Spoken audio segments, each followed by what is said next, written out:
আল্লাহ তাআলা বলছেন আরাআইতাল্লাযী ইউকাযযিবু বিদ্দীন, আরাআইতা, আপনি কি দেখেননি?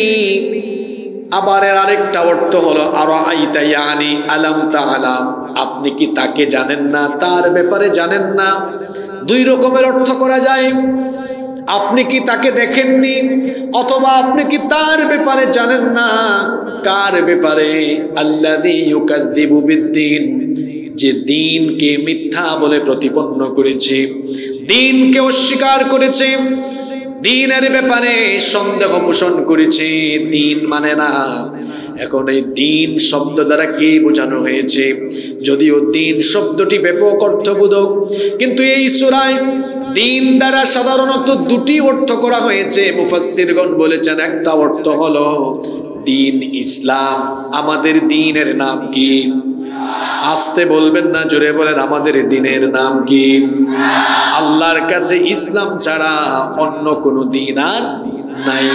এজন্য আল্লাহ তাআলা কোরআনে কারীমে বলেছেন ইন্নাদ-দীনা ইনদাল্লাহিল ইসলাম, নিশ্চয়ই আল্লাহর কাছে একমাত্র মনোনীত জীবন বিধান হলো ইসলাম। পৃথিবীতে যত নবী এবং রাসূল এসেছেন, সকল নবী রাসূল পৃথিবীতে ইসলামের দাওয়াত দিয়েছেন এবং সকল নবী আর রাসূল ছিলেন মুসলমান। সকল নবী রাসূল দাওয়াত দিয়েছেন যে দ্বীনের, সেই দ্বীনের নাম হলো, আরো আসতে বলেন, আপনারা যখন কবরে যাবেন, কবরে যাওয়ার পরে প্রশ্ন আছে কয়টা? তিনটা। এর মধ্যে একটা প্রশ্ন দ্বীনের ব্যাপারে আছে না নাই? প্রথম প্রশ্ন করা হবে মার রব্বুকা, তোমার রব কে? দ্বিতীয় প্রশ্ন করা হবে মা দীনুকা, তোমার দ্বীন কি? উত্তরে আমরা বলবো দ্বীনি আল ইসলাম। কোন মুফাসসির বলেছেন এই সূরার প্রথম আয়াতে আরাআইতাল্লাযী ইউকাযযিবু বিদ্দীন বলে দ্বীন ইসলামকে বোঝানো হয়েছে। যে যুগে কোরআন নাজিল হয়েছে সেই যুগের মক্কার কাফিররা, মুশরিকরা দ্বীন ইসলামকে মিথ্যা বলে প্রতিপন্ন করেছে।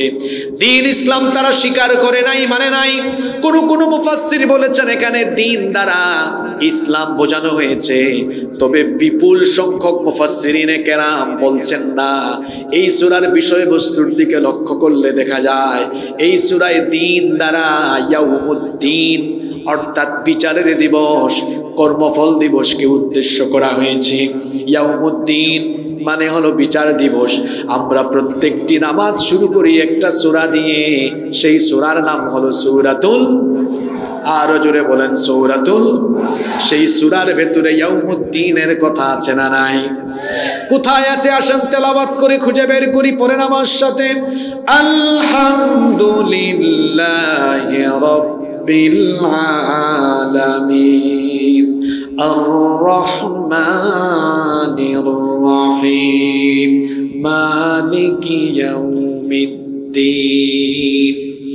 আমরা বলি আলহামদুলিল্লাহি রাব্বিল আলামিন, সকল প্রশংসা আল্লাহর। কোন আল্লাহ? যিনি রব্বিল আলামিন, যিনি জগৎ সমূহের প্রতিপালক। সে আল্লাহর আরো পরিচয় আছে। আর রহমানির রহিম, তিনি হলেন দয়াবান, দয়ার সাগর। আবার তিনি হলেন মেহেরবান। সে আল্লাহর পরিচয় হলো মালিক ইয়াউমিদ্দিন, বিচার দিবসের মালিক। বিচার দিবসের মালিক যিনি, জোরে বলেন তিনি কে?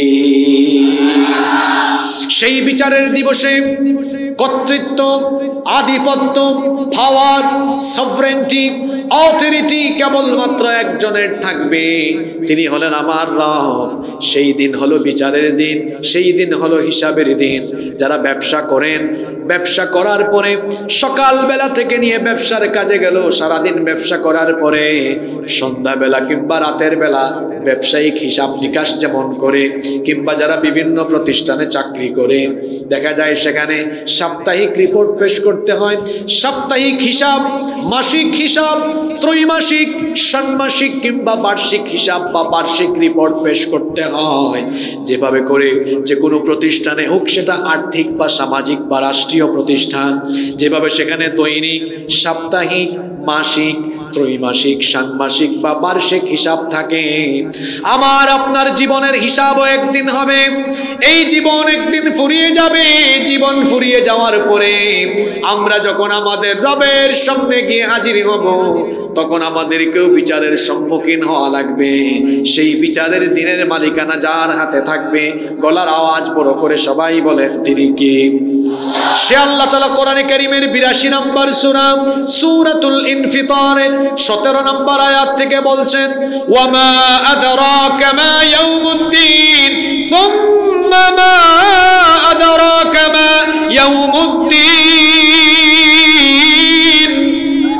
আপনি কি জানেন বিচার দিবস কি? অতঃপর আল্লাহ জিজ্ঞেস করছেন, আপনি কি জানেন বিচার দিবস কি? যেহেতু প্রশ্নটা গুরুত্বপূর্ণ, এজন্য আল্লাহ দুইবার প্রশ্ন করে এরপরে আল্লাহ নিজেই জবাব দিলেন। বিচারের দিবস হলো এমন, ইয়াউমা লা তামলিকু নাফসুন লিনাফসিন শাইআ ওয়াল আমরু ইয়াউমা ইযিল লিল্লাহ। সেই দিন পাওয়ার কর্তৃত্ব কারো কাছে থাকবে না, কেউ কারো জন্য কোনো কিছুই করতে পারবে না। সেই দিনের মালিকানা একমাত্র যার হাতের মুঠায় থাকবে। পুরুষোচিত কণ্ঠে সবাই বলেন তিনি কে? সেই বিচারের দিনকে কোরআন নাজিলের যুগেও কাফের মুশরিকরা অস্বীকার করত, বিশ্বাস করত না। এই জীবনের পরে আমাদের জন্য আরেকটা জীবন আছে না নাই? ১৫০০ বছর আগে কোরআন নাজিলের যুগে যেমন পরকাল বিশ্বাসী লোকজন দুনিয়ায় ছিল, ১৫০০ বছর পরেও আজকের এই যুগে পরকাল বিশ্বাসী বহু মানুষ আছে না নাই? এখানে একটা ব্যাপার হলো, পৃথিবীর সকল ধর্মের, সকল বর্ণের সকল মানুষ মৃত্যুকে বিশ্বাস করে। সবাই জানে একদিন মারা যাবে, কিন্তু মৃত্যু পরবর্তী জীবনে আবার আল্লাহ জীবিত করে হিসাব করবেন, বিচার করবেন। এই পরকালীন বা পুনরুত্থান দিবস নিয়ে পৃথিবীর অসংখ্য মানুষ এখনো সন্দেহ করে কি করে না? কোরআন নাজিলের যুগেও সেই যুগের মানুষরা পুনরুত্থানের ব্যাপারে কিরকম বিশ্বাস আকীদা লালন করত শুনেন।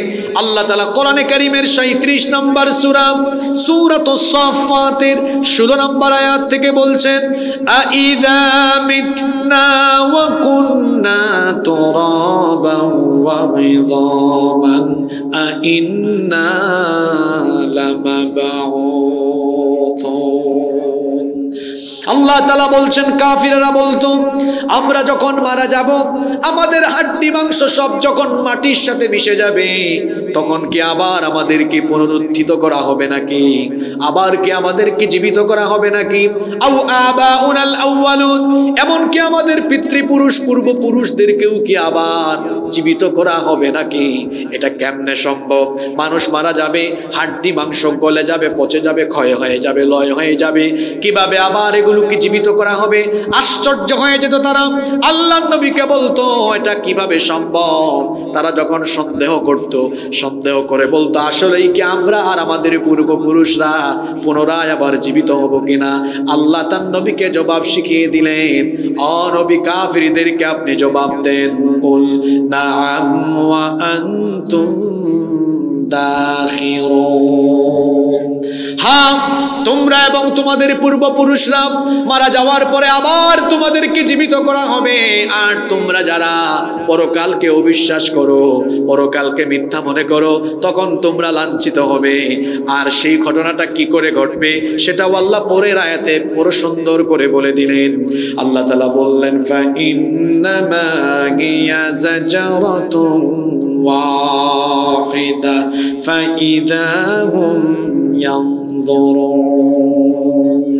সেই আশ্চর্যজনক ঘটনাটি ঘটবে শুধুমাত্র একটা কম্পনের মধ্য দিয়ে। ইসরাফিল আলাইহিস সালাম তিনি সিংহায় ফুৎকার দিবেন মোট 2 বার। প্রথম সিংহার ফুৎকারের পরে অবস্থা কি হবে আল্লাহ বলছেন, ওয়া নুফিখা ফিস সূরি ফাসাইকা মান ফিস সামাওয়াতি ওয়া মান ফিল আরদি ইল্লা মান শাআল্লাহ। একটা সিংহার ফুৎকারে আসমান সমূহ আর জমিনে নিকৃষ্ট চরিত্রের যে সকল লোকেরা বেঁচে থাকবে, কানের পর্দা ফেটে গিয়ে সবাই তৎক্ষণাৎ বেহুশ হয়ে মারা যাবে।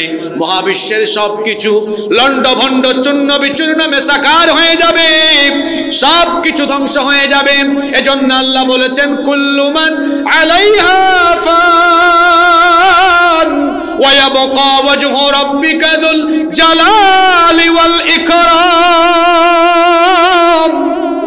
সবকিছু ফান হয়ে যাবে, ক্ষয় হয়ে যাবে, লয় হয়ে যাবে, কিছুই থাকবে না। কেবলমাত্র একজন মহামহিয়ান সত্তা অবশিষ্ট থাকবেন। আর যিনি থাকবেন, গলার আওয়াজ বড় করে সবাই বলেন তিনি কি? সে আল্লাহ। এরপরে বলবেন ইসরাফিল দ্বিতীয়বার সিংহায় ফুৎকার দাও। দ্বিতীয়বার সিংহায় ফুৎকার দেওয়ার পরে পরিস্থিতি কি হবে? আল্লাহ তাআলা আয়াতের পরের অংশে বললেন সুম্মা নুফিখা ফীহি উখরা ফাইযা হুম কিয়ামুন ইয়ানযুরুন। দ্বিতীয়বার সিংহায় ফুৎকারের পরে কবরগুলো ঠাস ঠাস করে খুলবে, সব মানুষ কবর থেকে উঠবে, আবার উঠা লাগবে, জীবিত হওয়া লাগবে। মরার পরে সকলকে আবার জীবিত করা হবে। আপনাদের কি বিশ্বাস হয়? যারা বললো না এরা ভাবছে আশ্চর্য কথা, কিভাবে সম্ভব? আমাদের গুরুস্থানে 200 বছর আগের মরা মানুষ আছে, এর লাশ তো পচে গেছে, গলে গিয়েছে, এর শরীরকে আবার কিভাবে জোড়া দেওয়া হবে? এটা কি আল্লাহর জন্য অসম্ভব? জোরে বলেন অসম্ভব। কোরআন দিয়েও বলবো, এর আগে একটা বাস্তবিক উদাহরণ দিই। আমার হাতে এটা কি? জোরে বলেন এটা কি? মোবাইল নষ্ট হলে কার কাছে নিয়ে যান? মিকারের কাছে নিয়ে যান। মিকার কি করে? এই মোবাইল সব খুলে, পার্টসগুলো খুলে খুলে আলাদা রাখে তার টেবিলে। আপনার আমার মতো সাধারণ মানুষ এটা দেখলে অবাক হয়, কিভাবে এটাকে আবার জোড়া লাগাবে। দেখা যায় সে তার কাজ সম্পন্ন করার পরে সবগুলো পার্টস আবার ফিটিং দিয়ে জোড়া লাগিয়ে আপনার হাতে দিতে পারে কি পারে না? তাহলে এই মিকারের মাথার ভেতরে আরো বহু প্রকৌশলী আছেন, বহু ব্যক্তি আছেন, বহু জায়গায় কাজ করেন। এই যে গ্যারেজের মিস্ত্রিরা পেইন্টিং এর কাজ যখন করে গাড়ির সব পার্টস খুলে ফেলে, কিংবা বিমানের মতো বিশাল এই বাহন, উড়োজাহাজ, এটার পার্টসগুলো তারা খুলে আলাদা করে এই মানুষের মাথার মধ্যে পার্টস খোলা ফিটিংসের জ্ঞান দিয়েছেন কি? আল্লাহর কাছ থেকে বান্দা জ্ঞান পেয়ে তারা যদি ফিটিংস আর খোলা দিতে যান, মানে খোলা ফিটিংসের কাজ করতে জানে, তো সেই জ্ঞানদাতা মহান আল্লাহ, তিনি বুঝি আমার আপনার মতো 3.5 হাত দুর্বল মানুষের হাত পা শরীরের হাড্ডি গুড্ডি মাটির সাথে মিশে গেলে, পচে গেলে, ক্ষয় হয়ে গেলে এই সব কিছুকে আবার জোড়া তালি দিয়া আবার আমাদেরকে জীবিত করতে পারবেন না? জোরে বলেন। আল্লাহ প্রশ্ন করছেন আলাম ইয়াকুন নুতফাতাম মিন মানিয়্যিন ইউমনা, তুমি কি স্থলিত এক ফোঁটা স্পাম ছিলে না, শুক্রাণু ছিলে না? আমি আল্লাহ তো তোমাকে এক ফোঁটা শুক্রাণু থেকে, নাপাক পানি থেকে, এখন তোমার ওজন কত? 60 কেজি 70 কেজি।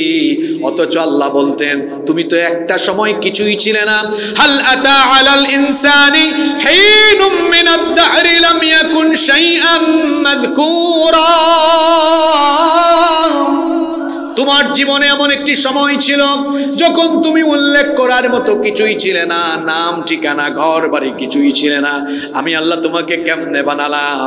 আল্লাহ তাআলা বলছেন ওয়ালাকাদ খালাকনাল ইনসানা মিন সুলালাতিন মিন তিন সুম্মা জাআলনাহু নুতফাতান ফি করারিন মাকিন সুম্মা খালাকনান নুতফাতা আলাকাতান ফাখালাকনাল আলাকাতা মুদগাতান ফাখালাকনাল মুদগাতা ইযামা ফাকাসাওনাল ইযামা লাহমা।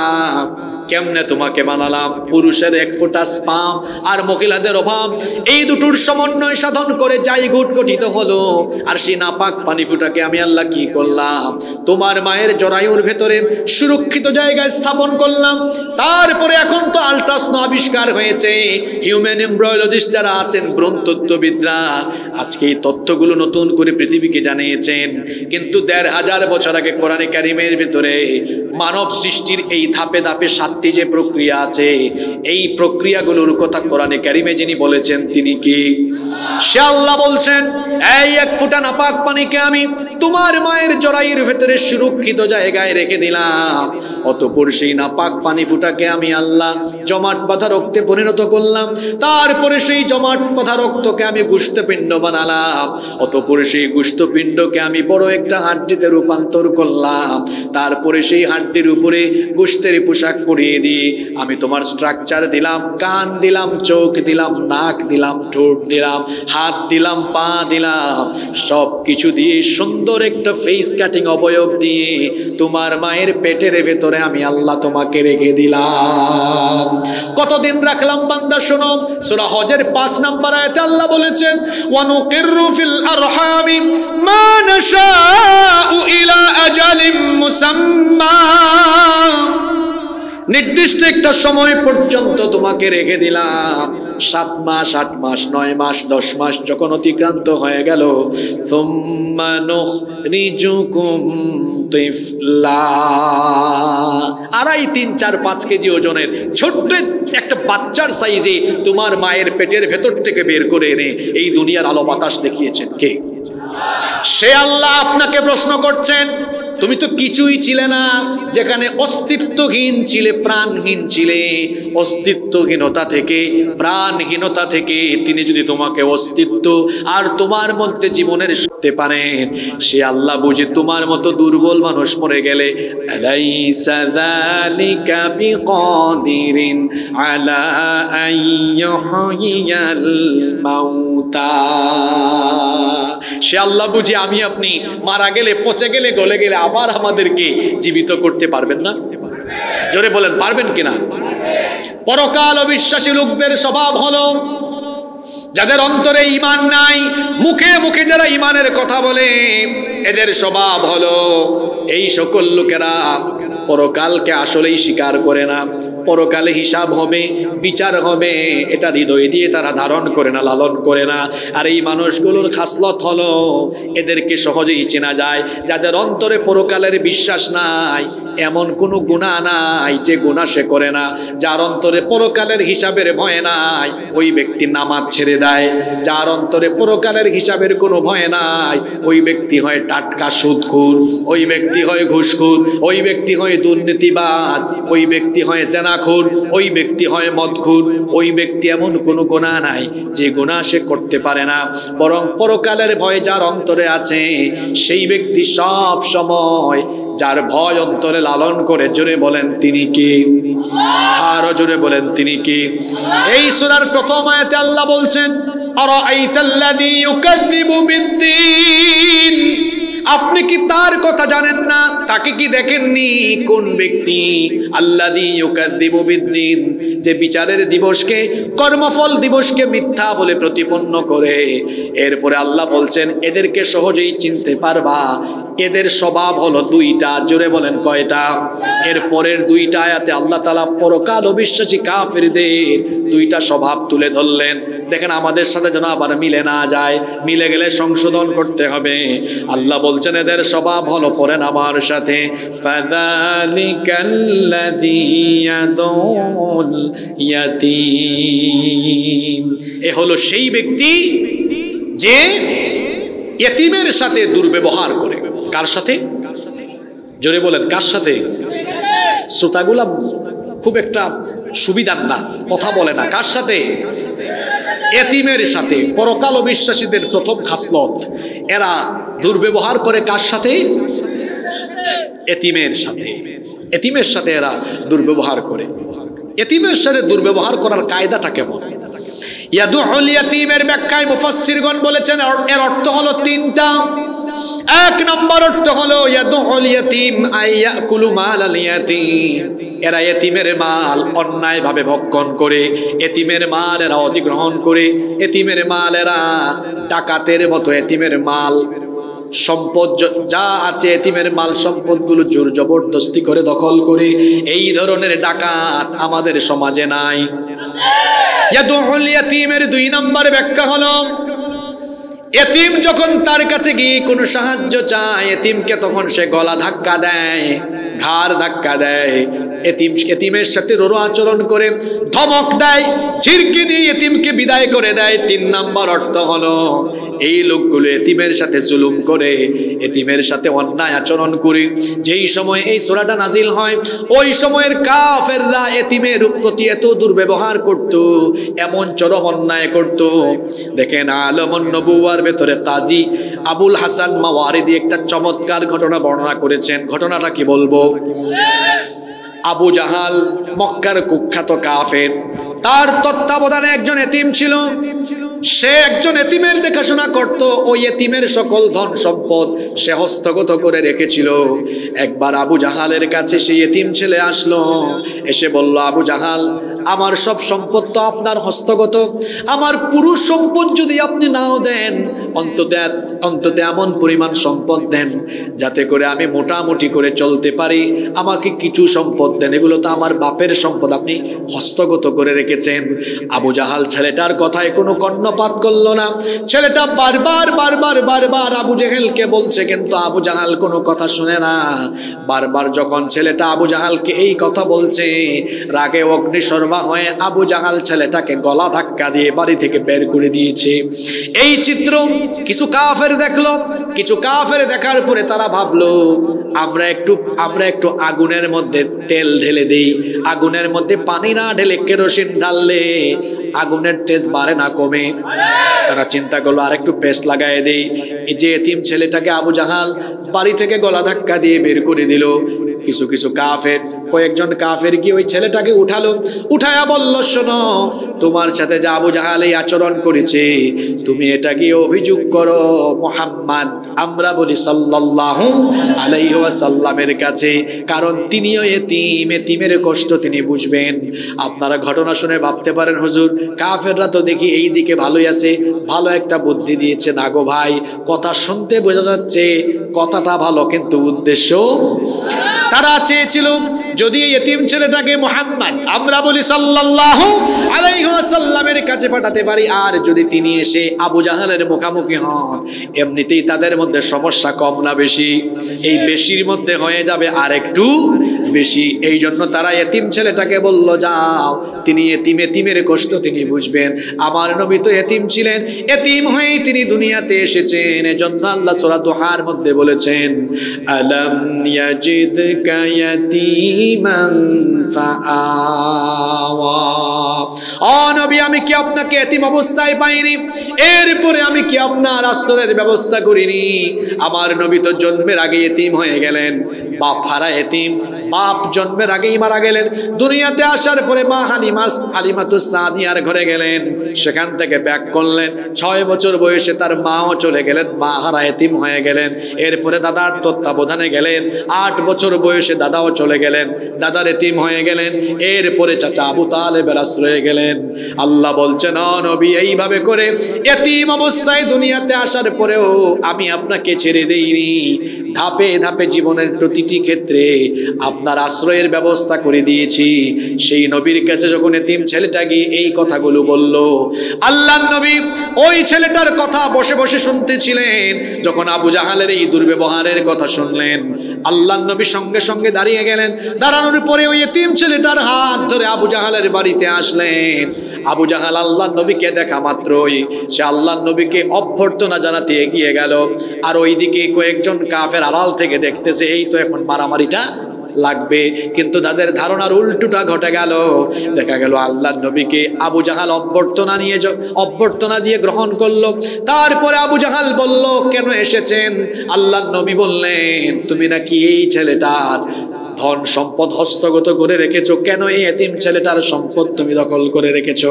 তার সম্পদ তাকে ফিরায় দাও। আল্লাহর নবীর কথা শুনে সঙ্গে সঙ্গে আবু জাহাল এই এতিম ছেলেটার সব ধন সম্পদ ফিরায় দিল। সুবহানাল্লাহ। নবীজি চলে গেলেন। এখন ওরা যেটা ভেবেছিল, ওই কাফেরদের চিন্তা ভাবনার উল্টোটা ঘটলো। তারা ভাবলো হায় রে হায়, শেষ পর্যন্ত আবু জাহাল বুঝি মুহাম্মাদের দিন গ্রহণ করে ফেলেছে।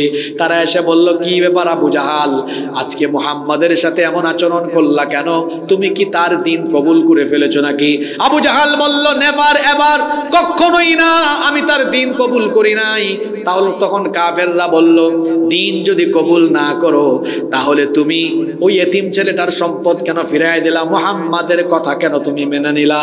তখন সে বলল, আসলে জান বাঁচানোর জন্য এটা করেছি। কাফেররা জানতে চাইলো, জান বাঁচানোর জন্য করেছো মানে বুঝলাম না। সে তখন বলল, শোনো, আমার দিকে যখন আসতেছিলেন মুহাম্মদ, আমরা বলি সাল্লাল্লাহু আলাইহি ওয়াসাল্লাম যখন আসতেছিলেন, আমি নজর করে দেখলাম তার ডান দিকে একজন ফেরেশতা বিরাট তলোয়ার নিয়ে, আর বাম দিকে আরেকজন ফেরেশতা বিরাট তলোয়ার নিয়ে আসতেছেন। আমি আশঙ্কা করলাম আমি যদি তার কথা না শুনি তাহলে ফেরেশতারা আমাকে কেটে টুকরা টুকরা করে ফেলবে। আল্লাহু আকবার। এই ঘটনা থেকে কি বুঝলেন? আল্লাহর নবীর চরিত্র, নৈতিকতার মানদণ্ড কতটা উঁচুতে ছিল যে কাফের মুশরিকরাও তার চরিত্রে প্রভাবিত হয়ে যেত। আল্লাহু আকবার। এই ঘটনাটা বললাম এই কারণে যাতে বুঝতে পারেন আপনারা যে আয়াতটা যখন নাজিল হয়েছে সেই যুগে এতিমের মাল অন্যায়ভাবে খাওয়ান, অন্যায়ভাবে ভক্ষণ করা মানুষ ছিল। এখন আর বাংলাদেশে নাই, এখন আর বাংলাদেশে নাই। তো যারা এতিমের মাল অন্যায়ভাবে ভক্ষণ করে, রব্বুল আলামিন কোরআনে কারীমের 4 নম্বর সূরা সূরাতুন নিসা এর 10 নম্বর আয়াতে বলছেন, ইন্নাল্লাযীনা ইয়াকুলুনা আমওয়ালাল ইয়াতামা যুলমান ইন্নামা ইয়াকুলুনা ফী বুতুনিহিম নারা ওয়া সায়াসলাউনা সাঈরা। নিশ্চয়ই যারা অন্যায়ভাবে এতিমের মাল পেটে ঢুকায়, তারা অন্যায়ভাবে এতিমের মাল পেটে ঢুকায় না, বরং তাদের পেটের ভেতরে জাহান্নামের আগুন ঢুকায়। এতিমের মাল যারা আত্মসাৎ করে, এরা তাদের পেটের ভেতরে কি ঢুকায়? আরো আসতে বলেন, খবরদার, এতিমের সাথে দুর্ব্যবহার করা যাবে না। আল্লাহ কোরআনে বলেছেন, ফাআম্মাল ইয়াতীমা ফালা তাকহার, এতিমের সাথে কখনো রূঢ় আচরণ করবেন না, এতিমের সাথে খারাপ আচরণ করবেন না। যে নবী নিজে এতিম ছিলেন সেই নবীকে আল্লাহ বলছেন, ও নবী, এতিমের সাথে কখনো দুর্ব্যবহার করবেন না, এতিমের সাথে কখনো কোনো খারাপ আচরণ করবেন। সে আল্লাহ আমাদেরকেও এই আদেশ দিয়েছেন, এতিমের সাথে দুর্ব্যবহার করবেন না। এতিমের সাথে দুর্ব্যবহার করে কাফির বেঈমানরা, আর এতিমকে ভালোবাসে ইমানদারেরা। ইমানদাররা এতিমদেরকে মহব্বত করে, এতিমদেরকে ঠকানো এইটা কোনো ইমানদারের কাজ হতে পারে? আমার কাফিরের স্বভাব হলো এতিমের মাল অন্যায়ভাবে ভক্ষণ করা। আর মুমিন কখনো এতিমের সম্পদ অন্যায়ভাবে ভক্ষণ করে না, বরং মুমিনরা এতিমদেরকে দেখাশোনা করে, তত্ত্বাবধান করে, লালন পালন করে, এতিমদেরকে ভালোবাসে। এতিমদের সাথে কখনো দুর্ব্যবহার করবেন না, কারণ আমার নবী নিজেই এতিম ছিলেন। সেই নবী বলেছেন, শোনো, আনা ওয়া কাফিলুল ইয়াতীমি ফিল জান্নাতি হাকাযা ওয়া দাম্মাস সাব্বাবাতি ওয়াল উসতা। এই দুটো আঙ্গুল নবীজি একসাথে করে দেখিয়ে সাহাবীদেরকে বললেন, আমি আর এতিমের দেখাশোনাকারী ব্যক্তি, যে ব্যক্তি এতিম লালন পালন করবে, এতিম দেখাশোনা করবে, সেই ব্যক্তি আর আমি নবী কিয়ামতের দিন এইভাবে এক জান্নাতে অবস্থান করব। সেজন্য এতিমদের প্রতি দুর্ব্যবহার করবেন না সদ্ব্যবহার করবেন। এক সাহাবী এসে বললেন, ইয়া রাসূলুল্লাহ, আমরা বলি সাল্লাল্লাহু আলাইহি ওয়াসাল্লাম, আমার দিল পাথরের মতো শক্ত হয়ে গিয়েছে। দিল বড় শক্ত, দিল গলে না, চোখ দিয়ে পানি বের হয় না।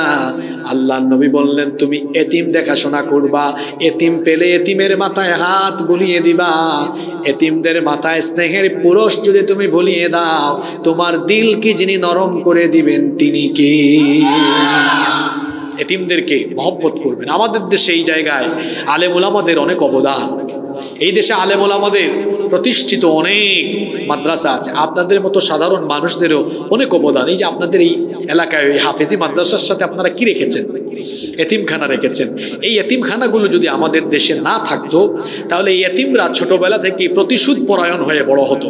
সমাজের মানুষ যদি এতিমের দায়িত্ব না নেয় তাহলে এতিমরা সমাজের মানুষের প্রতি ঘৃণা নিয়ে বড় হবে, আর বড় হওয়ার পরে এই সমাজ বিধ্বংসী যে কোনো কাজে সে সম্পৃক্ত হয়ে যাবে। আমাদের দেশে যারা নিজেদেরকে বুদ্ধিজীবী প্রগতিশীল দাবি করে, দেখবেন কোনো বুদ্ধিজীবী কোনো প্রগতিশীল তারা কোনো এতিমখানা পরিচালনা করে না, বরং আলেম ওলামারা এবং আপনাদের মতো সাধারণ মানুষরা এলাকায় এলাকায় এতিমখানা স্টাবলিশ করে সেই এতিমখানাগুলোতে আমরা এতিম ছাত্রদেরকে পড়াশোনা লালন পালনের বন্দোবস্ত করছি, ব্যবস্থা করছি। আলহামদুলিল্লাহ পড়েন। তবে অনেক জায়গায় এতিমখানায় কিন্তু বিজনেস হয়, অনেক মাদ্রাসাতেও এতিমখানায় 2 নম্বরই হয়। কিভাবে 2 নম্বরই হয়? দেখা যায় এতিমের সাথে ইয়াতিম ছাড়াও আবাসিক ছাত্ররা এতিমদের জন্য আসা দান সৎকা খাচ্ছে, এমনকি মাদ্রাসা পরিচালনা কমিটির সভাপতি সেক্রেটারি সুদ্ধা খাচ্ছে। এগুলা আপনাদের এলাকার কথা আমি বলছি না, অন্য এলাকায় এগুলা আছে, আছে কিনা বলেন? তাহলে এই যে এতিমের মাল খাওয়া, এটা কি ভালো স্বভাব? যদি বলেন ভালো স্বভাব। এরপরে আল্লাহ বলছেন পরকাল বিশ্বাসী কাফেরদের আরেকটা স্বভাব হলো ওয়ালা ইয়াহুদ্দু আলা তাআমিল মিসকিন। এরা মিসকিনদেরকে খাবার প্রদানে নিজেকে উদ্বুদ্ধ করে না, খাবার দেয় না, কাউকে উৎসাহিত করে না। ইসলাম এত সুন্দর একটি জীবন ব্যবস্থা, আপনি নিজেই শুধু পেট ভরে খাবেন আর আপনার আশেপাশে মানুষ অভুক্ত থাকবে। ইসলাম এই ধরনের ভারসাম্যহীন জীবন ব্যবস্থা চায় না, বরং ভারসাম্যপূর্ণ একটি সমাজ ইসলাম কায়েম করতে চায়, যেখানে সবাই খেয়ে পরে জীবনযাপন করতে পারবে। এজন্য যাদেরকে আল্লাহ সম্পদ দিয়েছেন সেই সম্পদওয়ালাদের, সম্পদশালীদের সম্পদের মধ্যে অভাবী আর বঞ্চিতদের হক যিনি রেখে দিয়েছেন তিনি কে? সে আল্লাহ বলছেন ওয়াফি আমওয়ালিহিম হাক্কুল লিস-সাইলি ওয়াল মাহরুম। তাদের সম্পদের ভেতরে অভাবী আর বঞ্চিতদের হক রেখে দেওয়া হয়েছে। যাদের সম্পদ আছে আপনি ভাববেন না এই সম্পদগুলো শুধু আপনার, আল্লাহ আপনাকে সম্পদশালী বানিয়েছেন যাতে করে আপনার মাধ্যমে আরো বহু মানুষের উপকার হয়। এজন্য যাদেরকে সম্পদ দেওয়া হয়েছে অবশ্যই তারা নিজেরা ভালো থাকার পাশাপাশি আশেপাশের মানুষদেরকে ভালো রাখার চেষ্টা করবেন। কিয়ামতের দিন আল্লাহ তাআলা বহু মানুষকে আটকে দিবেন, বহু নামাজিকে আটকাবেন, বহু হাদিসাবকে আটকাবেন। আটকায় দেয়া বলবেন দাঁড়াও, আমি তো অভুক্ত ছিলাম কিন্তু তুমি তো আমাকে খাবার দাও নাই। তখন এই বান্দা বলবে আল্লাহ তুমি তো রাজ্জাক, তুমি সবাইকে রিজিক দাও, তুমি আবার কেমনে ক্ষুধার্ত থাকো?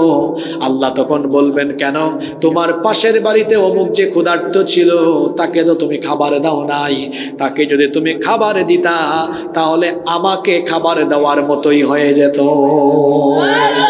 এজন্য আল্লাহর নবী বলেছেন যখন রান্না করো রান্নায় ঝোল একটু বাড়িয়ে দাও যাতে প্রতিবেশীর বাড়িতেও পাঠানো যায়। আর আমার দেশের মানুষের, আমার সমাজের মুসলমানদের স্বভাব হলো নিজেই শুধু পেট পুড়ে খায়, নিজে পেট ভরে খাবে আর আশেপাশের মানুষ অভুক্ত থাকবে। এটা কখনো মুমিনের স্বভাব হতে পারে? এটা হলো পরকাল অবিশ্বাসী কাফেরদের স্বভাব। রব্বুল আলামিন কোরআনে কারীমের 89 নম্বর সূরা সূরাতুল ফজরের 17 নম্বর আয়াত থেকে বলছেন কাল্লা বাল্লা তুকরিমুনাল ইয়াতীম ওয়ালা তাহাদ্দুনা আলা তাআমিল মিসকিন। কখনো নয়, বরং তোমরা এতিমদেরকে সম্মান করো না এবং মিসকিনদেরকে খাবার প্রদানে উৎসাহিত করো না। অন্যদিকে আল্লাহ মুমিনদের স্বভাব বলেছেন, ইমানদারদের স্বভাব হলো ওয়ায়ুতঈমুনাত তাআমা আলা হুব্বিহি মিসকিনাও ওয়া ইয়াতীমাও ওয়া আসীরা। আল্লাহ তাআলা বলছেন খাবার দাবার তাদের কাছে আকর্ষণীয় এবং প্রিয় হওয়া সত্ত্বেও এই মুমিনেরা নিজে খাওয়ার পাশাপাশি এতিম মিসকিন এবং বন্দীদেরকে খাওয়ায়। তারা কেন খাওয়ায়? দুনিয়ার খ্যাতি পাওয়ার জন্য নয়, কিংবা যাদেরকে খাওয়াচ্ছে তাদের কাছ থেকে বাহবা, শুকরিয়া কিংবা পুরস্কার পাওয়ার জন্য নয়। কেন তারা খাওয়ায়? আল্লাহ তাআলা বললেন, কারণ চলে গেছে নাকি?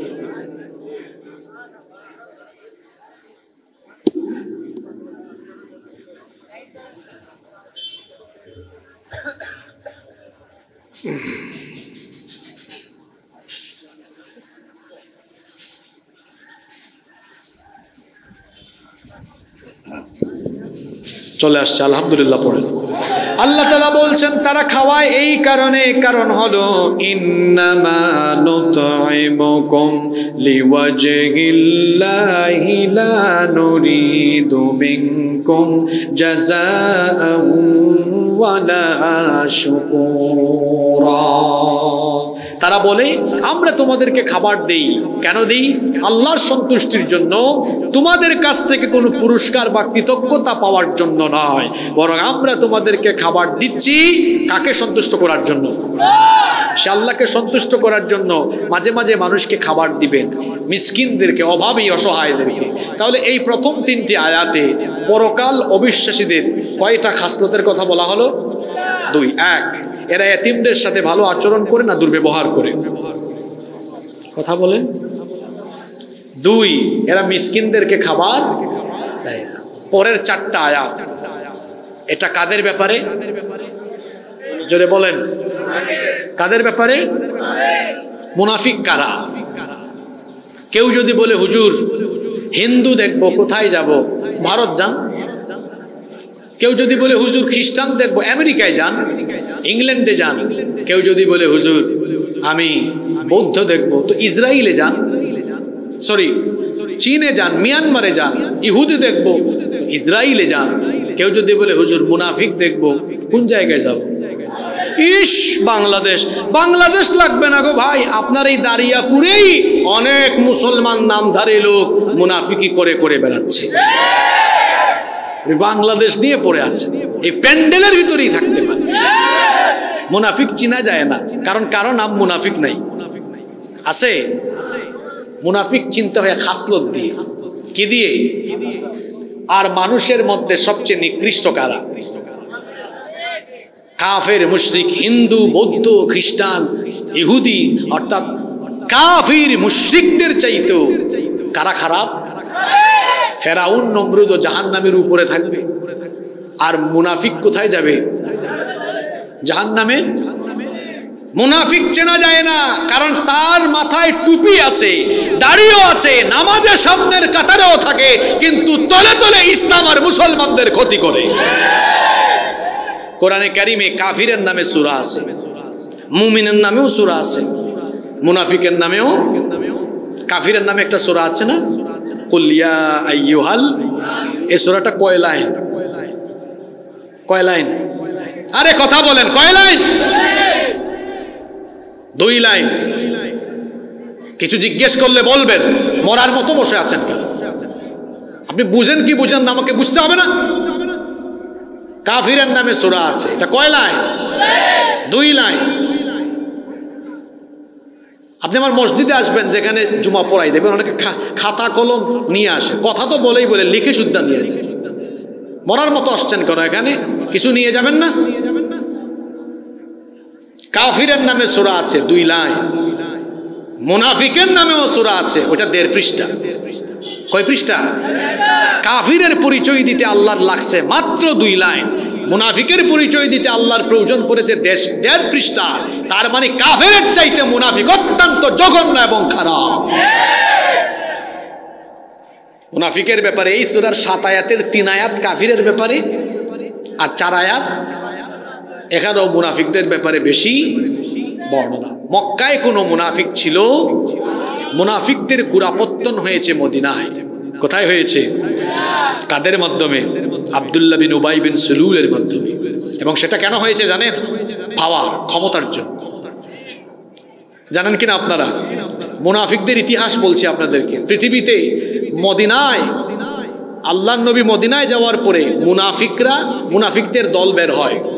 সেটা কখন? এই আব্দুল্লাহ বিন উবাই, আল্লাহর নবী মক্কা থেকে মদিনায় হিজরত করার আগে আউস আর খাজরাজ গোত্রের মানুষ আব্দুল্লাহ বিন উবাইকে প্রায় নেতৃত্বের আসনে বসিয়ে দেওয়ার জন্য সবকিছু আঞ্জাম দিয়ে ফেলেছিল, শুধু মুকুটটা দেওয়া আর চেয়ারে বসানো বাকি ছিল। এমন সময় মক্কা থেকে মদিনায় আসলেন মুহাম্মাদুর রাসূলুল্লাহ সাল্লাল্লাহু আলাইহি ওয়াসাল্লাম। তার সব আশা, জোরে বলেন, সব আশা কিন্তু ছেড়ে দেয় নাই। কে বলছে শেষ? ছাড়ে নাই, না ছাইরা সে তখন তার সাঙ্গপাঙ্গ নিয়ে বাহ্যিকভাবে সবাইকে দেখা যায় ইসলাম গ্রহণ করেছে। বাহ্যিকভাবে ইসলাম গ্রহণ করে এই লোকটা এত খারাপ, আল্লাহর নবীর পিছনে নামাজে দাঁড়াতো, নবীজির সাথে দাওয়াত খেতে যেত, কিন্তু এই লোকটাই গোপনে গোপনে কাফের মুশরিকদের সাথে আঘাত করে ইসলাম আর মুসলমানদের ক্ষতি সাধন করেছে। ১৫০০ বছর আগে যেমন নামটা বড় সুন্দর আব্দুল্লাহ নাম ধরে ইসলাম মুসলমানের ক্ষতি করেছে, এই ১৫০০ বছর পরে এখনো আমাদের সমাজের অসংখ্য জায়গায় আব্দুল্লাহ, আব্দুল করিম, আব্দুল সাত্তার নামের অসংখ্য লোক মুনাফিকি করে করে ইসলামের ক্ষতি করছে। মুনাফিক বড় খারাপ, তার কপালে মুনাফিক লেখা নাই, তার পিঠেও কোনো সাইনবোর্ড নাই, তাকে চিনতে হয় তার স্বভাব দিয়ে। এখন আপনারা বলুন হুজুর কোন কোন স্বভাবে চিনবো? আসেন গো ভাই, এই যে তার স্বভাব পরের 4 আয়াতে বলেছেন কে? উঠাউঠির টাইম চলে গেছে, এখন যে উঠবে মানুষ বুঝবে তার সাথে এটা কমন পড়ছে। কি পড়ছে? একটু আগে যারা উঠছে তারা জিতছে, কারণ একটু আগে কাফিরের আলোচনা ছিল। আমরা কেউ কাফির না, এখন কেউ কাফির, কারণ আমরা সবাই আল্লাহকে বিশ্বাস করি কি করি না? আল্লাহ মানি, রসুল মানি, কিতাব মানি, আখিরা তো সব মানি। এখন মানার পরেও কারা কারা এই কাজগুলো করে না? পরের 4টা আয়াতে আসতেছে। এই কাজগুলো করবে না যারা, এই কাজগুলো করবে যারা মুনাফিক হলো। উঠতেন খালি, মানুষকে বলবো তাকান, মানুষ বুঝবে কমন পড়ছে। মনোযোগ আছে তো? পরের 4টা আয়াত শুরু হচ্ছে কাদের ব্যাপারে? আল্লাহ বলছেন ফাওয়াইলুল লিল মুসাল্লিনা আল্লাযীনা হুম আন সালাতিহিম সাহুন। ফাওয়াইলুল লিল মুসাল্লিন, অতএব ওয়াইল, ধ্বংস নামাজীদের জন্য। আচ্ছা, ধ্বংস কাদের জন্য? আপনারা আমাকে জবাব দেন, নামাজ আদায় করলে কি মানুষ ধ্বংস হয়? জোরে বলেন, নামাজ আদায় করলে কি মানুষ ধ্বংস হয়? আল্লাহ দেখি এখানে বললেন মুসল্লিরা ধ্বংস। মুসল্লিরা আসলে কোন মুসল্লিরা ধ্বংস? এর পরের আয়াতে ব্যাখ্যা দেওয়া কোন মুসল্লি ধ্বংস। এবার আল্লাহ বলছেন ওই সব মুসল্লি আল্লাযীনা হুম আন সালাতিহিম সাহুন, যারা তাদের নামাজের ব্যাপারে উদাসীন থাকে, গাফেল থাকে। নামাজের ব্যাপারে উদাসীন যারা, ধ্বংস হলো তারা। নামাজের ব্যাপারে উদাসীন যারা মুমিন নয়, কি তারা? আরো জোরে বলেন, আরেকটু জোরে বলেন। আপনাদের প্রশ্ন হলো হুজুর নামাজের ব্যাপারে উদাসীন কারা? 5 শ্রেণীর মানুষ নামাজের ব্যাপারে উদাসীন। কয় শ্রেণী? আসেন তো এবার মিলায়া নেই, আমার সাথে মিলে কিনা। আল্লাহর কসম, আমার সাথে মিললে তওবা করে আমি নিজে বাড়ি যাব, সংশোধন হব, এই নিয়তে আপনারাও শুনবেন। রাজি আছেন? মুফাসসিরগণ 5টা ব্যাখ্যা দিয়েছেন নামাজের ব্যাপারে উদাসীন। 1 নম্বরে তারা যারা নিয়মিত নামাজ আদায় করে না, ইচ্ছা হলে নামাজে যায়, ইচ্ছা হলে নামাজে যায় না। অনিয়মিত নামাজি। আর অনিয়মিত নামাজি হলো অনেক প্রকারের। 1 নাম্বার হলো সাপ্তাহিক, তারা শুধু জুমার দিনে যায়। 2 নাম্বার মাসিক, তারা শুধু রমজান মাসে নামাজে যায়। 3 নাম্বার এরা সিজনাল, শবে বরাত, লাইলাতুল কদর এই রাতগুলোতে পাওয়া যায়। 4 নাম্বার হলো বার্ষিক নামাজি, 2 ঈদে দেখা যায়। 5 নাম্বার হলো আরেকটা আছে শুধুমাত্র জানাজার নামাজি, জানাজার নামাজে গেলে একটু বক্তৃতা করা যায়। এই মোট বললাম কয় প্রকার? এই 5 প্রকারে নামাজি। 5 ওয়াক্তের নিয়মিত না অনিয়মিত?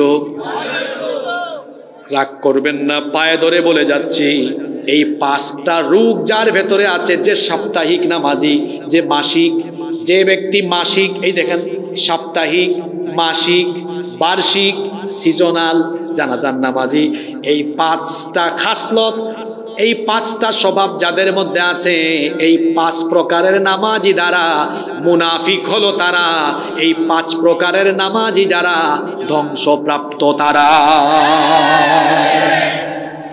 এখন উঠতেন, খালি উঠলেই মানুষ ধরবে। এই 5 প্রকারের চাইতে যে কোনো এক প্রকারে ধরা পড়ছে। কয় প্রকার বললাম? হাসানোর জন্য বলছি না, কত সাংঘাতিক কথা, সাংঘাতিক কথা তো এটা। মুসল্লি ধ্বংস। কোন মুসল্লি দেখি বলেন তো? 1 নাম্বার কি বলছিলাম? সাপ্তাহিক। 1 নাম্বার আপনাদের এই দারিয়াপুর নওগাঁর মধ্যে সাপ্তাহিক মুসল্লি নাই। তারপরে রমজান মাসে শুধু আহারে হায় রে হায়। আমি রমজান মাসে মাঝে মাঝে অবাক হই, আমরা 5 ওয়াক্তের নামাজিরা রমজান মাসে পিছনেও জায়গা পাই না। এই ধরনের মাসিক নামাজে আছে না নাই? 3 নাম্বার বলেছি সিজনাল, সিজনে সিজনে। 4 নাম্বার বার্ষিক। 2 ঈদ ছাড়া দেখা যায় না। আমার বাড়ি সিলেটে, জানেননি আপনারা আমার বাড়ি যে সিলেট। আমি একবার বাড়িতে গিয়ে কিতা দেখি, আমি একবার বাড়িতে গিয়ে দেখলাম, গ্রামের বাড়িতে ঈদের সময় গিয়েছি, মসজিদ কমিটি বলল আমাদের বার্ষিক নামাজি কোথায়। আমি তাকালাম, বললাম মা এটা আবার কোন ধরনের কথা? আমি জিজ্ঞেস করলাম বার্ষিক নামাজি মানে কি, এর ব্যাখ্যা কি? বলছে ওনারা শুধু 2 ঈদেই আসেন, আর ওনাদেরকে দেখা। মানুষকে জিজ্ঞেস করলাম আসলে কি তাই? সবাই বললেন হ্যাঁ। আপনাদের এলাকায় কি আছে এরকম? যেভাবে আছে বলছে, কমন পড়ছে এটা। তাহলে এই যে 5 প্রকারের নামাজি, এরা মোমেন না মুনাফিক? মোমেন না মুনাফিক? মুনাফিক হয়ে মরবেন না মোমেন হয়ে মরবেন? তো মুমিন কে? প্রশ্ন আছে না, মুমিন কে? এই উত্তর আমি দিব না আল্লাহ দিবেন? আল্লাহ বলছেন মোমেন হলো কদ আফলাহাল মুমিনুন। মুমিনের নামে আল্লাহ সূরা দিয়ে বলেছেন অবশ্যই সফলকাম মুমিনরা। ধারাবাহিকভাবে কয়েকটি কোয়ালিটি আল্লাহ বর্ণনা করে শেষ আয়াতে বললেন ওয়াল্লাযীনা হুম আলা সালাওয়াতিহিম ইউহাফিযুন। 5 ওয়াক্ত নামাজের হেফাজত করে যারা, মুমিন হলো তারা। আর 5 ওয়াক্তের নামাজি যারা, জান্নাতুল ফেরদাউসের মেহমান হবে তারা। এখন বলেন তো আমরা মুনাফিক হয়ে মরতে চাই না মুমিন হয়ে মরতে চাই? তাহলে এই যে আজকে ফজরের নামাজ সামনে আসতেছে, যদি বেঁচে থাকি ফজরের নামাজটা যদি আদায় না করি, আমি কি মুমিন থাকবো নাকি? জোরে বলেন। তাহলে আল্লাহ বলছেন ফাওয়াইলুল লিল মুসাল্লিন। ধ্বংস নামাজিরা কারা? আল্লাযীনা হুম আন সালাতিহিম সাহুন। যারা নামাজের ব্যাপারে উদাসীন। এই আয়াতের ব্যাখ্যা কয়টা? 5টা। একটা হলো যারা মাঝে মাঝে নামাজে আসে, মাঝে মাঝে নামাজে আসে যারা, মুনাফিক হলো তারা। এখন বলেন আমরা কি মাঝে মাঝে মসজিদে যাব না সব সময়? আজকে থেকে 5 ওয়াক্ত নামাজ আর ছাড়বো না। কারা কারা হাত তোলেন? ইমাম সাহেব হুজুর কোথায়? ইমাম সাহেব হুজুর আছেন? ভাই আপনি দেখা রাখেন, এত মানুষ হাত তুলছে, হাত নামান, আল্লাহ কবুল করেন। আমার বিশ্বাস সবাই কথা রাখবে ইনশাআল্লাহ। না রাখলে আমি কি করতাম? আমার কোনো অসুবিধা নাই। আল্লাহ বলেছেন ফাযাক্কির ইন্নামা আনতা মুযাক্কির। উপদেশ দেন, নবীকে বলছেন উপদেশ দেন। আপনি তো উপদেশ দাতা। লাস্তা আলাইহিম বিমুসাইতির। পিটাইয়া সাইজ করে কেউ আনতে পারবেন না। শুনলে শুনুক, না শুনলে নাই। এখন যদি না শুনে, আল্লাহ বলছেন কিয়ামতের দিন বলবো ফেরেশতাকে খুদু হেরে ধর ফাগুল্লুহু, ডান্ডা বেরি লাগা, শিকল পরা। কয় হাত? থুম্মা ফি সিলসিলাতিন যারউহা ৭০ যিরাআন ফাসলুক। আল্লাহ বলবেন এই বেনামাজিকে ধর, শিকল পরা, ডান্ডা বেরি লাগা, তারপর জাহান্নামের আগুনে ফেলে দে। আপনি নামাজ পড়বেন না, কিয়ামতের দিন আল্লাহ তাআলা আপনারে বুঝে খুব আদর দিবে গো। খুব আদর দিবে নাকি? সাইজ করে ফেলবে, একদম পিঠে সাইজ করে ফেলবে ফেরেশতা। নামাজ ছাড়বেন? জোরে বলেন, নামাজ ছাড়বেন? আল্লাহ মরার আগ পর্যন্ত প্রতি ওয়াক্তের নামাজ জামাতে আদায়ের তৌফিক দাও। তাইলে নামাজের ব্যাপারে উদাসীন কারা? 1 নাম্বার অনিয়মিত নামাজি যারা। 2, কিছু মানুষ আছে নামাজি 5 ওয়াক্তই পড়ে, কিন্তু সেও মুনাফিক। যে ব্যক্তি 5 ওয়াক্তের নামাজের বেশিরভাগ নামাজ দেরি করে পড়ে, এই খাসলতটা কিন্তু পুরুষের চাইতে নারীদের বেশি। বিশেষ করে নারীরা জোহরের নামাজ, আসরের নামাজ বেশি লেট করে পড়ে। অনেক পুরুষরা আবার বিকেলবেলা আসরের নামাজটা দেরি করে পড়ে। নামাজ যে ব্যক্তি দেরি করে পড়ে ওই ব্যক্তিকেও মুনাফিক বলেছেন মুহাম্মদ সাল্লাল্লাহু। শুনেন তাহলে হাদিস, তিরমিজি শরীফের হাদিস, আল্লাহর নবী বলেছেন তিলকা সলাতুল মুনাফিক, ওইটা হলো মুনাফিকের নামাজ। ইয়াজলিসু ইয়ারকাবুশ শামস, বসে বসে সূর্য দেখে, হাত্তা ইদা কানাত বাইনা করনাইশ শাইতান, এরপরে শয়তান যখন এরপরে সূর্য যখন শয়তানের দুই শিংয়ের মাঝখানে চলে যায়, অর্থাৎ সূর্য অস্ত হওয়ার সময় যখন চলে আসে, এটা দেখেই কমা, ওই ব্যক্তি দাঁড়ায়, ফানা করা আরবান, তারপরে ওই ব্যক্তি ঠুকর ঠুকর করে 4টা সাজদা মারে। লা ইয়াযকুরুল্লাহু ফিহা ইল্লা কালিলা, তার নামাজের মধ্যে আল্লাহর স্মরণ খুব বেশি থাকে না। তাহলে প্রতি ওয়াক্তের নামাজ জামাতে আদায় না করে দেরি করে নামাজ আদায় করে যারা মুমিন নয়, মুনাফিক। মনে থাকবে 1 নাম্বার কি বলেছি বলেন তো? নিয়মিত না অনিয়মিত? অনিয়মিত নামাজি, এরা কি মুমিন না মুনাফিক? 2 নামাজ দেরি করে। 3 এদের নামাজে কোনো খুশু নাই। Keep in your mind, fearless সালাত হ্যাজ নো ভ্যালু। খুশুবিহীন নামাজের কোনো মূল্য আল্লাহর কাছে। এটা বোঝানোর জন্য একটা উদাহরণ দিই। আমার একটা ঘটনা মনে পড়লো ইউনিভার্সিটি লাইফের। আমাদের এক স্যার ছিলেন, তিনি এখন কানাডায় আছেন। সম্ভবত এটা 3rd সেমিস্টার ছিল, কোনো একটা কোর্স স্যার আমাদেরকে পড়াতেন। মিড টার্ম পরীক্ষায় এক ছাত্র 50 পাতা লিখেছে। কত পাতা? 50 পেজ লিখে নাম্বার দিয়েছেন 01, 1 পাইছে। কত? আর বাকি ছাত্ররা, আমার মনে আছে আমি সেই পরীক্ষায় হয়তো সর্বোচ্চ 6 বা 6.5 পাতা লিখেছি। মিড টার্ম পরীক্ষা আমাদের সময় 30 মার্কসের হতো, 29 পেজ। আর ও পাইছে কত? জোরে বলেন কত? স্যার খাতা নিয়ে আসতেন, আমাদেরকে দেখাচ্ছেন, বললেন তারে 1 দিয়েছি, এটা দয়া করে দিয়েছি, এত কষ্ট করে 50 পাতা লিখলো। কি লিখেছে? প্রশ্নের সাথে উত্তরের কোনো মিল। নামাজের কোয়ান্টিটিটা গুরুত্বপূর্ণ নয়, কোয়ালিটি গুরুত্বপূর্ণ। কথাটা কি বললাম? কোয়ান্টিটি, পরিমাণ। কত বেশি নামাজ, কত রাকাত পড়েছেন, এটা গুরুত্বপূর্ণ নয়। নামাজটা কত কোয়ালিটিফুল নামাজ হলো, এটা গুরুত্বপূর্ণ। একজন সাজদা দিয়েছে, একজন নামাজ আদায় করেছে 10 রাকাত তাহাজ্জুদ, আরেকজন পড়েছে 2 রাকাত, কিন্তু 2 রাকাতের রুকু সুন্দর, সাজদা সুন্দর। ওই যে এখানে যারা ছাত্র ভাইয়েরা আছেন, একজন একটা প্রশ্নের উত্তর লিখেছে 1.5 পৃষ্ঠা, ঝকঝকা ফকফকা লেখা, সুন্দর প্রশ্নে যা উত্তর তা পরীক্ষক দিয়েছেন 10-এ 9। আরেকজন লিখেছে 10 পাতা, প্রশ্নের সাথে উত্তরের কোনো মিল, তাকে দিয়েছেন 00। নামাজের কোয়ান্টিটি নয়, নামাজটাকে কোয়ালিটিফুল করতে। এখন বলবেন হুজুর তাহলে কোয়ালিটিফুল না কোন নামাজ? কিছু মুসল্লি আছে, এই দেখেন আমার দিকে তাকান, কাদের নামাজে খুশু নেই। আল্লাহু আকবার। আপনার নওগাঁয় মনে এগুলা নাই, এদের নাম কুতানি মুসল্লি। কি মুসল্লি? কুতকুতানি মুসল্লি। আছে না এরকম? কাশি মেরে ইমাম সাহেবকে সিগন্যাল মারে, হুজুর তাড়াতাড়ি কাজ শেষ করেন। হাসিয়েন না, এগুলো আছে না? আরো আছে কিছু মানুষ নামাজে দাঁড়াইয়া আমার দিকে তাকান, না তাকাইলে বুঝবেন না। করে না? এইরকম কারবার একবার আমার সাথে ঘটছে। আমি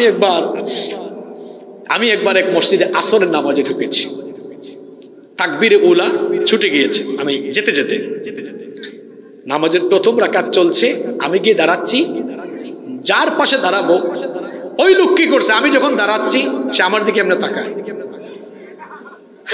আমিও বুঝলাম এটা দুষ্ট মুসল্লি। আমি তার মাথা ধরে বললাম, মিয়া আমার দিকে না ওই দিকে তাকাও। এরকম মুসল্লি আছে না? আরে আরো সাংঘাতিক দুষ্ট মুসল্লি আছে, ওরা সাজদায় গিয়া মাথাটারে ভালো করে দেখে, ওই যে পিছন দিয়া কয় কাতার হয়েছে, দেখে কি দেখে না? এই নামাজে খুশু আছে? অনেকে আছে নামাজে দাঁড়াইয়া কলার ঠিক করে এরকম, দাড়ি ঠিক করে আসে না। আল্লাহর নবী মসজিদে নববীতে দেখলেন এক লোক নামাজে দাঁড়িয়ে দাড়ি এরকম খেলাধুলা করছে। নবীজি বললেন লাউ খাশা কলবাহু লা খাশিআত জাওয়ারিহাহু, লোকটার অন্তরে যদি আল্লাহর ভয় থাকতো নামাজে দাঁড়িয়ে এরকম দাড়ি নিয়ে খেলাধুলা করতো। কিছু মানুষ আছে নামাজে গিয়ে ফ্যান গুনে, কি গুনে? দুই বন্ধু নামাজে ঢুকেছে, নামাজ থেকে বের হইয়া একটা আর একটা কয় দোস্ত দেখছো এই মসজিদে 104টা ফ্যান আছে। কয় তুই কেমনে জানাস? কয় হুজুর হুজুরের কাম করছে, আমার কাম আমি করছি। অনেকে আছে আবার ব্যবসায়ী নামাজে গিয়ে হিসাবও করে। এক মসজিদ বাজারের মসজিদ, এশার নামাজে ইমাম সাহেব সালাম ফেরায় বলতেছেন ভাই গো ও মুসল্লি ভাইরা, আজকে আমার একটু খটকা লাগতেছে না, আমার 4 হইল না 3 রাকাত হইল। কেউ কথা কয় না। এক মুসল্লি দাঁড়ায় বলে হুজুর আমি 100% নিশ্চিত আজকের নামাজ 3 রাকাত হয়েছে। ইমাম সাহেব জিজ্ঞেস করলেন আপনি এত নিশ্চিত কিভাবে হলেন? তখন ওই মুসল্লি বলল হুজুর শুনেন, এই বাজারে আমার 4টা দোকান আছে, আমি এশার নামাজে আসলে আপনার কাম আপনি করেন, আর আমি প্রতি রাকাতে আমার একটা দোকানের হিসাব করি, 4 রাকাতে হয় কয়টা? আমি প্রত্যেক দিন আমার 4টা দোকানের হিসাব শেষ করি, আমার কোনো অসুবিধা হয় না। কিন্তু আজকে আমি 3টা করলাম, আপনি সালাম ফিরাই ফেললেন। হ্যাঁ, আমার 3টা দোকানের হিসাব করেছি, একটা দোকানের হিসাব বাকি আছে, আমি নিশ্চিত আপনার আরো 1 রাকাত বাকি আছে। এটা হাসানোর জন্য বলি নাই আপনাদেরকে, এরকম করে না? এরকম যারা করে এদের নামাজে কি খুশু আছে? জোরে বলেন খুশু আছে? তাইলে নামাজের মধ্যে মনোযোগী থাকে না যারা, মুমিন নয়, মুনাফিক হলো তারা। নামাজে কিভাবে আপনি আপনার মনোযোগ ফিরায় আনবেন? প্রশ্ন হতে পারে হুজুর আমি তো মুনাফিক হয়ে মরতে চাই না, আমার নামাজে আমি খুশু আনতে চাই। নামাজে খুশু আনার জন্য আজকে আমি আপনাদেরকে আমল শিখায় দিব 3টা। জোরে বলেন কয়টা? মা বোনরাও শোনেন। 1 নাম্বার আমল হলো ইদা কুমতা ফি সলাতিকা ফাসাল্লি সালাতাম মুয়াদ্দা। ভালো করে শুনেন। When you stand for the salat, keep in your mind it's your final salat. যখন দাঁড়াবেন নামাজে হৃদয়ে এই অনুভূতি সঞ্চার করবেন এটি হলো আমার জীবনের শেষ। এটা যদি মনের ভিতরে নিয়ে আসতে পারেন, চিন্তায় এটা নিয়ে আসতে পারেন, বলেন নামাজে মনোযোগ অন্যদিকে ডাইভার্ট হবে? আপনারা বলেন হবে? 2 নাম্বার আমল, যখনই নামাজে দাঁড়াবেন মনে করবেন আমি তো এখন আমার আল্লাহর সাথে কথা বলবো। সুবহানাল্লাহ। এটা বুঝায় দেই, আপনি যখন আপনার শীর্ষস্থানীয় নেতার সাথে কথা বলেন তখন কি আপনার মনোযোগ অন্যদিকে থাকে? কত সেন্স, আরে লিডারের সাথে কোন কথা কেমনে বললে বেয়াদবি হয়, আমার বসের সাথে কোনটা বললে কি হয়। আপনি যেভাবে খুব সচেতনতার সাথে কথা বলেন, নামাজ এইরকম সচেতন থাকতে হবে। আমি তো আমার আল্লাহর সাথে কথা বলছি, আল্লাহর প্রেমে মাতোয়ারা হয়ে যেতে হবে। সুবহানাল্লাহ। ঘটনা তো একটা মনে পড়ে গেছে, বলবো? ইমাম আজম আবু হানিফা রহমতুল্লাহ আলাই, নাম শুনছেন তো আপনারা? আমাদের বাংলাদেশের মসজিদগুলোর ইমাম সাহেবের মতো ইমাম তো ইমামুল আজম, কত বড় মাপের ইমাম। তিনি রাতের বেলা তাহাজ্জুদে দাঁড়িয়েছেন। কিসে দাঁড়িয়েছেন? তার পাশের বাড়িতে আগুন লাগছে। কি লেগেছে?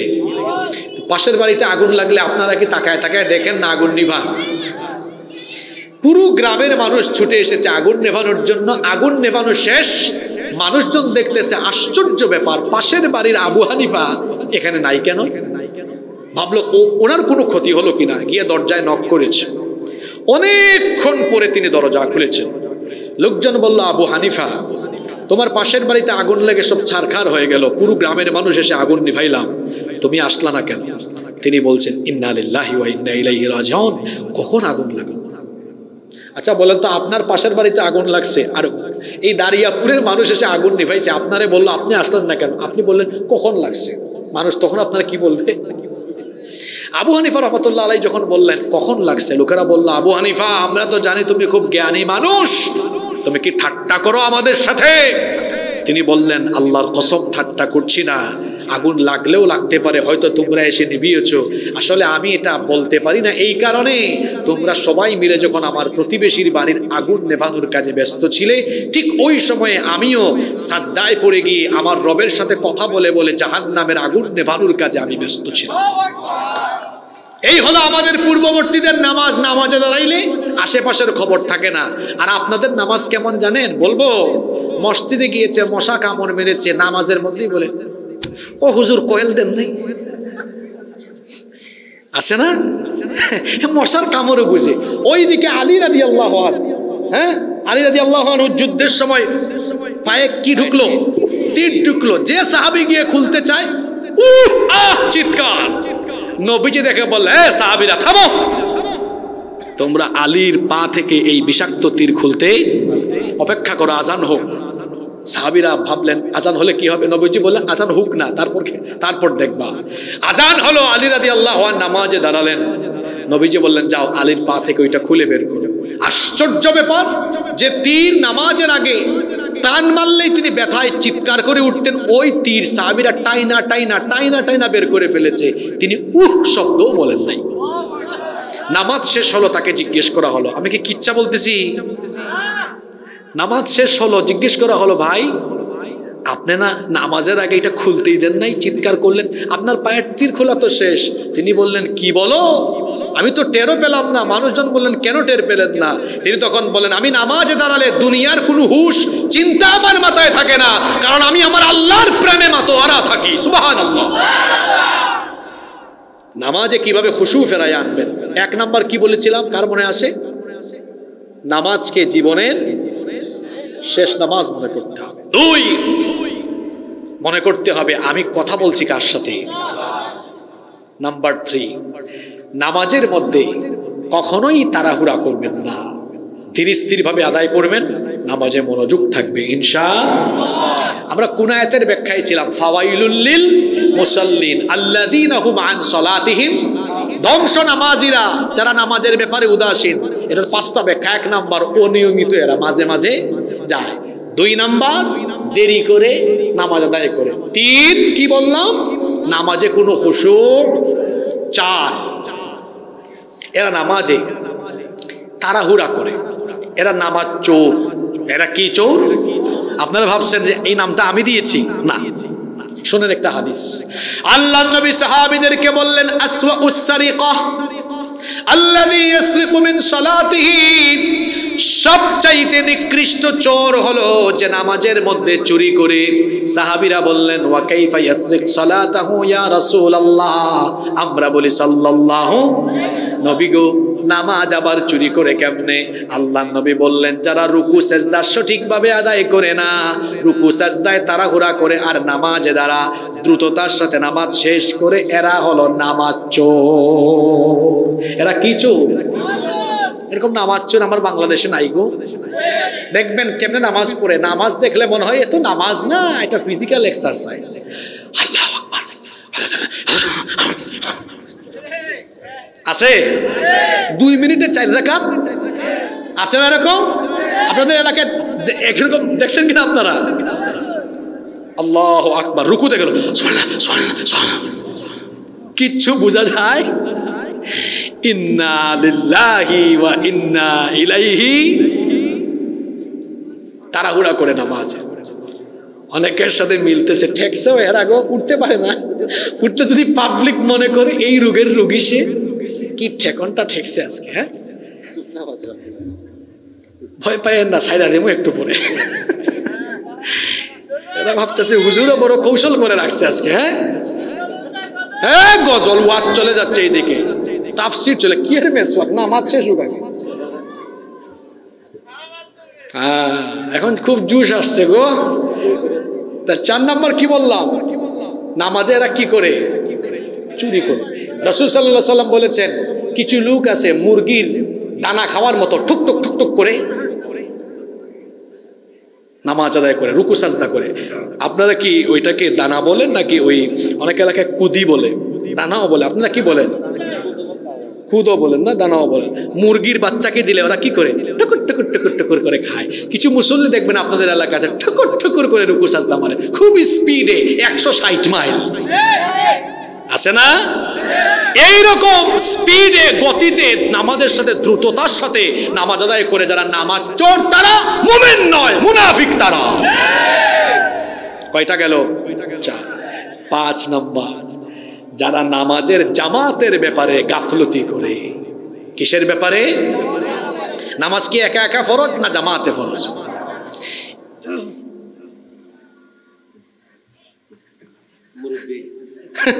মুরব্বী কি হয়েছে বাবা? উনি যায় না, উনি আসে। আলহামদুলিল্লাহ পড়েন। উনি যাচ্ছেন না, উনি আবার আসবেন, কাজ শেষ করে আবার আসবেন না আপনারা। দেখছি আজকে সময় না। 5 নাম্বার, নামাজে কি করবে? জামাত। একাকী নামাজ আদায়ের চাইতে জামাতে নামাজ আদায়ে সওয়াব কয় গুণ বেশি?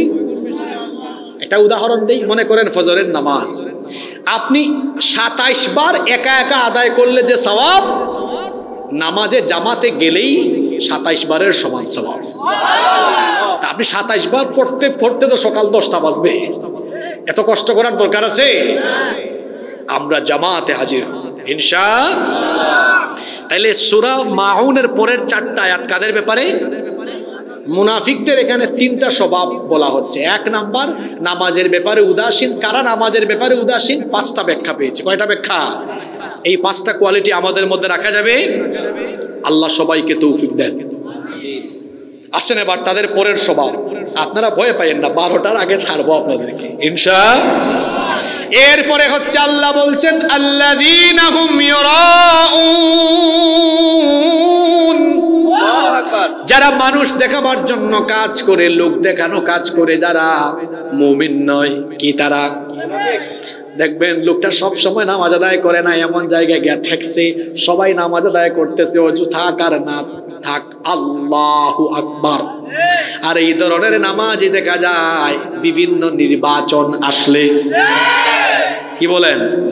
সামনেও আসবে কিন্তু নির্বাচন। এমনকি একবার এক এলাকায় এক ঘটনা ঘটছে। কেমন? আসরের নামাজ এক গ্রামে এসে প্রার্থী প্রচারণার কাজে আজান হয়েছে, গ্রামের মসজিদে ঢুকে নামাজ আদায় করেছে। সাধারণত দেখবেন গ্রামের চেয়ে বাজারের মসজিদের নামাজটা 10-15 মিনিট একটু কম বেশ থাকে। এই লোক কি করেছে? গ্রাম থেকে বের হয়ে বাজারে ঢুকছে, দেখছে আসরের নামাজ তখনও বাজারে শুরু হচ্ছে। কর্মীদেরকে বলে, এই নামাজে ঢুকো। কয় স্যার নামাজ না একটু আগে শেষ। কয় হোক শেষ, এখন ইলেকশনের টাইম, আবার পর, ডবল পর। মানুষ যাতে জানে এই প্রার্থী খুব পাক্কা নামাজি, এই যে নামাজ আদায় করলো মানুষ দেখানোর জন্য, আল্লাহ খুশি করার জন্য। আমি কথাগুলো আপনাদেরকে নিছক হাসানোর জন্য বলতেছি না, বাস্তবতার সাথে মিল আছে। হজ আদায় করছে শুধু মানুষ যেন তার নামের আগে হাজি লাগায়, আলহাজ লাগায়, এই জন্য হজ আদায় করে। এরকম মানুষ আছে না নাই? দান সৎকা সব জায়গায় করে না, যেখানে দান সৎকা করলে মানুষ নারায়ে তাকবীর, ওই জায়গায় দান সৎকা করে এমন মানুষও আছে না? আর কিছু কিছু মানুষ আছে গোপনে গোপনে লক্ষ লক্ষ কোটি কোটি টাকা দান করে, কোনো মানুষ খবরও পায় না। আমাদের সব কাজ হবে কার সন্তুষ্টির জন্য? তাহলে মুনাফিকদের আরেকটা স্বভাব হলো এরা মানুষ দেখানোর জন্য কাজ করে। আর শেষের আয়াত হলো, শেষ ভালো যার সব ভালো। আল্লাহ শেষের আয়াতে বললেন ওয়ায়ামনাউনাল মাউন। সূরার নামও মাউন, শেষ আয়াতে আছে ওয়ায়ামনাউনাল, যারা গৃহস্থালির প্রয়োজনীয় দ্রব্য দেওয়া থেকে বিরত থাকে। এই খাসলত আমাদের মধ্যে কিন্তু আছে। মাদ্রাসায় মাহফিল হবে, একটু বাঁশ কাটাকাটি করবে, দা লাগবে, পাশের বাড়িতে গিয়ে বলছে একটু দাটা দিবে, আছে? কয় নাই। আছে না এরকম? একটু খন্তিটা চেয়েছে, আছে? কয় নাই।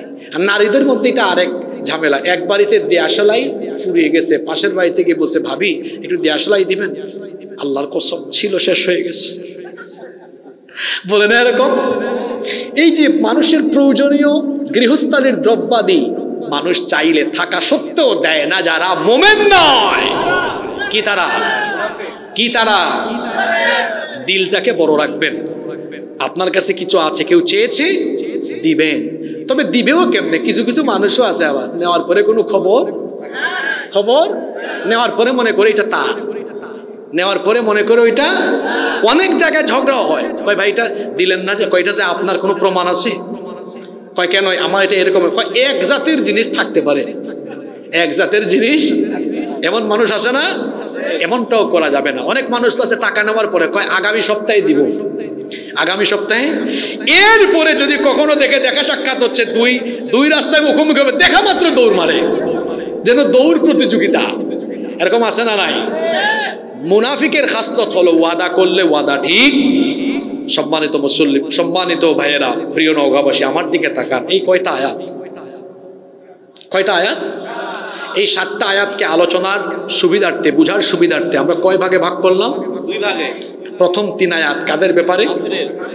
পরের 4 আয়াত কাদের ব্যাপারে? শিক্ষা কি? আমার দিকে তাকান।